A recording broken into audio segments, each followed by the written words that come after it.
మనతో పాటుగా ప్రభుత్వ విపు ఆలేరు ఎమ్మెల్యే బీర్లా ఐలయ్య ఉన్నారు. ప్రభుత్వం ప్రవేశపెట్టినటువంటి 2,90,000 కోట్ల బడ్జెట్ను ఒక బోగస్గా చెప్తా ఉన్నారు బీజేపీ బీఆర్ఎస్ సంబంధించినటువంటి వాళ్ళు. ఎట్లా చెప్తారు మీరు విషయం? అంటే వాళ్ళకు గత 10 ఏళ్ళుగా తెలంగాణ దోచుకుని అలవాటు అయింది కాబట్టి ఈ బడ్జెట్ చూసి కేసీఆర్కు వాళ్ళ ఎమ్మెల్యేలకు మతి భ్రమించిపోయింది. ఆ మతి భ్రమించిపోయే కేసీఆర్ ఆయన జన్మలో కూడా ఊహించకుండొచ్చు నేను మీడియా పాయింట్కి వెళ్తా అనుకుండొచ్చు. ఇవాళ నేను మా బడ్జెట్ మీడియా పాయింట్కి రప్పించగలిగింది. ఈ 10 ఏళ్ళు దోచుకుంది కక్కిచ్చి తప్పకుండా నేను బోన్లో నిలబెట్టి నేను ఖచ్చితంగా జైళ్ళకు పంపించే రోజులు దగ్గర పడ్డాయి. కేసీఆర్ ఇప్పటికైనా ఒళ్ళు దగ్గర పెట్టుకొని మాట్లాడాలి. ఈ బడ్జెట్ మీరు చూడండి, తెలంగాణ ప్రజలంతా కూడా ముఖ్యంగా రైతులు, మహిళలు, ఎస్టీ ఎస్సీ మైనార్టీలకు పెద్దపీట వేసిన ఇలా తెలంగాణ మొత్తం హర్షాతిరేకం వ్యక్తం చేస్తుంటే దీన్ని దొలుతనం అంటాడు, దొల బడ్జెట్ అంటాడు. అనడానికి మీకు మాటలు ఎట్లా వస్తున్నాయి? మీరు ఏనాడు కూడా రైతులకు పెద్దపీట వేలే, రైతుల పేరు మీద దోచుకున్నారు.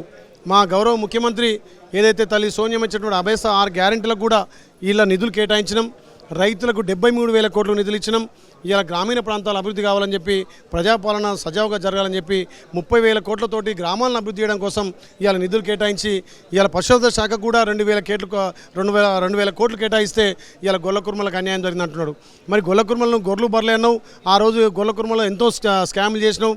ఇవాళ మా కాంగ్రెస్ పార్టీ వచ్చిన తర్వాతనే అన్ని శాఖలకు నిధులు కేటాయించి ఇలా తెలంగాణలో పెద్ద బడ్జెట్గా, తెలంగాణలో సంక్షేమ పథకాలుగా, ముఖ్యంగా హైదరాబాద్ కూడా సుందరీకరణ చేయడం కోసం, ఇలా మూసి ప్రక్షాళన కోసం 10,000 కోట్లు ఇలా కేటాయించడం జరిగింది. యువతకు సంబంధించి, మహిళలకు సంబంధించి బడ్జెట్లో ఊసే లేదు, మేనిఫెస్టోలో మాత్రం పెద్ద పెద్ద విషయాలు అయితే చెప్పారనేటువంటి మాట కూడా వినబడతా ఉంది. అసలు వాటికి సంబంధించినటువంటి అంశాలు ఎందుకు లేవు దీనిలో? మహిళల కోసం ఉచిత రవాణా సౌకర్యం ఉంది, గృహజ్యోతి ఉంది, గృహలక్ష్మి ఉంది, గ్యాస్ కూడా మహిళలకు ఇచ్చే స్కీమ్లే. వాటికి 6 గ్యారెంటీలకు ఇచ్చినాం. మహిళలకు పెద్దపీట వేసినాం, రైతులకు పెద్దపీట వేసినాం, యువకులకు పెద్దపీట వేసినాం. ఇలా ఎన్నో విధాల ఇండస్ట్రీ తేవడానికి ప్రయత్నం చేస్తున్నాం. దాంతోపాటు హైదరాబాద్ కూడా సుందరీకరణ చేసి మూసి ప్రక్షాళన, ఎంఎంటీఎస్, అదేవిధంగా 666 వీటన్నిటి చూస్తుంటే వాళ్ళకు ఎక్కడ మాట్లాడలేని స్థాయిలో ఉండి ఈ రకంగా డొల్లతనం అంటారు తప్ప మా గౌరవ ముఖ్యమంత్రి రేవంత్ రెడ్డి గారి నాయకత్వాన బట్టి విక్రమార్క గారు ప్రవేశపెట్టినటువంటి బడ్జెట్ తెలంగాణ రాష్ట్ర వ్యాప్తంగా కూడా అందరూ హర్షాతిరేకాలు వ్యక్తం చేస్తున్నారు. ఎల్లుండి ఈ బడ్జెట్ పైన సెషన్స్ అయితే నడవనున్నాయి. మొత్తానికి సమాధానాలు చెప్పడానికి కూడా ఆర్థిక శాఖ మంత్రి బట్టి విక్రమార్క కూడా రెడీగా ఉన్నట్టుగా ఒక నేట అయితే వచ్చినటువంటి సందర్భం. ఆ రోజు ప్రతిపక్ష నేత అయినటువంటి కేసీఆర్ వస్తున్నటువంటి ఆశాభావం ఉందా మీకు? రమ్మంటున్నాం, చర్చల్లో పాల్గొంటున్నాం.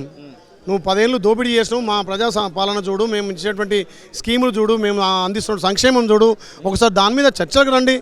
కానీ ఈ రకంగా మీరు డొల్లతనమని ఇక్కడ మీడియా ముందు మీడియా పాయింట్కి వచ్చి మాట్లాడి మీ వక్రబుద్ధిని చాటుకున్నట్టుంది కదా. తెలంగాణ ప్రజలు మీకు బుద్ధి చెప్పినా మేము ఇన్ని సంక్షేమాలు అమలు చేస్తుంటే మళ్ళీ బురద జల్లే ప్రయత్నం చేస్తున్నారు. ఖచ్చితంగా ఆ బురద మీ మీద వెళ్తుంది. నీకు దమ్ము ధైర్యం ఉంటే ఎల్లు నుంచి చర్చలకు సిద్ధమని చెప్పి కాంగ్రెస్ పార్టీ నుంచి మిమ్మల్ని చర్చలకు ఆహ్వానిస్తున్నాం. బీజేపీ పార్టీ ప్రవేశపెట్టినటువంటి కేంద్ర బడ్జెట్ విషయంలో గాడిద గుడ్డు అని చెప్పేసి కొన్ని ఫ్లెక్సీలు ఏర్పాటు చేయడం జరిగింది. వాటిని కాంగ్రెస్ పార్టీ ఏర్పాటు చేసిందని కొన్ని రాజకీయ విశ్లేషకులు చెప్తా ఉన్నటువంటి పరిస్థితి. ఆ గాడిద గుడ్డు విషయంలో మాట్లాడాలంటే ఇప్పుడు తెలంగాణ నుంచి 8 ఎంపీలను అందిస్తే మరి అక్కడ ఆంధ్రకేమో 1,000 కోట్లు నిధులు ఇస్తావు. ఆ 2 సీట్లు అంటే 2 రాష్ట్రాలకే నీ కుర్చీని కాపాడుకోవడానికి మోడీ అది కుర్చీ బడ్జెట్గా ఉంది తప్ప ప్రజా సంక్షేమం కోసం బడ్జెట్ అయితే కాదు. మరి విభజన చట్టాన్ని అక్కడ ఆంధ్రలో అమలు పరిచినప్పుడు ఆ విభజన చట్టంలో ఉన్నటువంటి తెలంగాణలో కూడా విభజన చట్ట హామీలను అమలు పరచాలి కదా. ఏమున్నా మోడీ గారు అది ప్రజాపాలన కాదు, కుర్చీ పాలన, కుర్చీ కాపాడడానికే ఆ 2 రాష్ట్రాలు నిధులు కేటాయించింది. కాబట్టి ఇక్కడ తెలంగాణలో ఉన్నటువంటి 8 ఎంపీలు మీరు కేంద్రం పోయి కొట్లాడతారా, అక్కడ ఏం చేస్తారో మనకు రావాల్సిన వాటా మనకు తీసుకురావాల్సిందిగా ఆ ఎంపీలను కోరుతున్నాం. తప్పకుండా ఢిల్లీ మీద, కేంద్రం మీద మా గౌరవ ముఖ్యమంత్రి, మా మంత్రులు, మా ఎమ్మెల్యేలు అందరం పోయి కూడా కొట్లాడి తెలంగాణ రావాల్సినటువంటి నిధులను తప్పకుండా సాధిస్తాం. ఆలూరు నియోజకవర్గానికి మీరు ఎమ్మెల్యేగా మొదటిసారి గెలుపొందడం జరిగింది. ఎట్లాంటి ప్రతిపాదనలు మీ ప్రభుత్వానికి పెట్టడం జరిగింది? ఈ బడ్జెట్లో ఏమైనా ఆలూరు నియోజకవర్గానికి వచ్చేటువంటి ప్రతిపాదనలు ఏమైనా ఉన్నాయా?